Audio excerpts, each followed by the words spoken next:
আজ হলো মন্দারমণিতে আমাদের দ্বিতীয় দিন। আজকের সকালটা খুব সুন্দরভাবে শুরু হয়েছে সমুদ্র দেখতে দেখতে। কাল রাতে আর তোমাদেরকে ঘুরিয়ে দেখাতে পারিনি। এই জায়গাটাতে চেয়ার টেবিল পাতা রয়েছে, সন্ধ্যেবেলায় বসে তুমি সমুদ্র দেখতে দেখতে গল্প করতে পারো, খাওয়া দাওয়া করতে পারো। চলো আমরা আগে ব্রেকফাস্টটা সেরে আসি। ঘুম থেকে উঠেই সমুদ্র দেখতে চলে গেছিলাম। এখানে ব্রেকফাস্টে নিচ্ছি হলো আলুর পরোটা। অনেক কিছুই আছে, তোমার যেটা পছন্দ সেটা তুমি নিতে পারো। আমি সাথে নিয়ে নিলাম একটু আচার। ইডলি আছে, সাম্বার আছে, চাটনি আছে, আর এখানে আছে উপমা। উপমাটা আমি একটু নিয়ে নিলাম।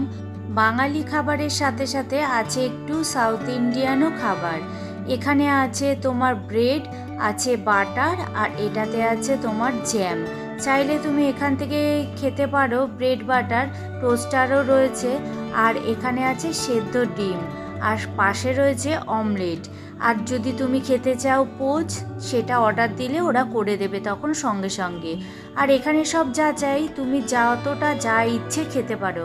আর নিয়ে নিলাম হলো ফল, আর পাশে রয়েছে দেখো সুজির বরফি, আর ফলে রয়েছে আপেল, শসা আর তরমুজ। এখানে আছে চকোস আর কর্নফ্লেক্স, আর দুধও রয়েছে, আছে এখানে ফলের জুস আর চা। আমার প্লেটটা দেখো রেডি করে নিয়েছি বাটার টোস্ট, চা, একটু লাল চা, ফল, একটু ডিম, আর একটু আচার, আলুর পাঁপড়, ব্যাস এই একটু জুস। এসব খাওয়া দাওয়া কমপ্লিট করেই তারপর চলে এলাম দোতলায়। এখানে গেম খেলার জায়গা আছে, সবাই গেম খেলছে দেখো ব্যস্ত। দিয়া খেলছে টেবিল ফুটবল।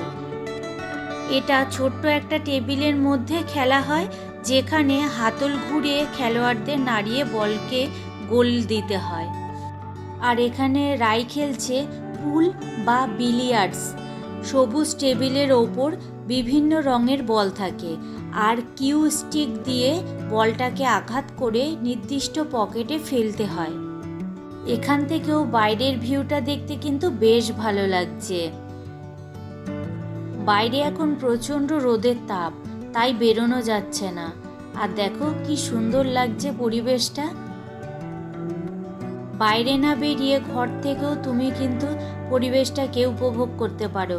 আর বোন কিছুতেই বল পকেটে ফেলতে পারছে না, তার জন্য আবার দেখাচ্ছে কি করে খেলতে হয়।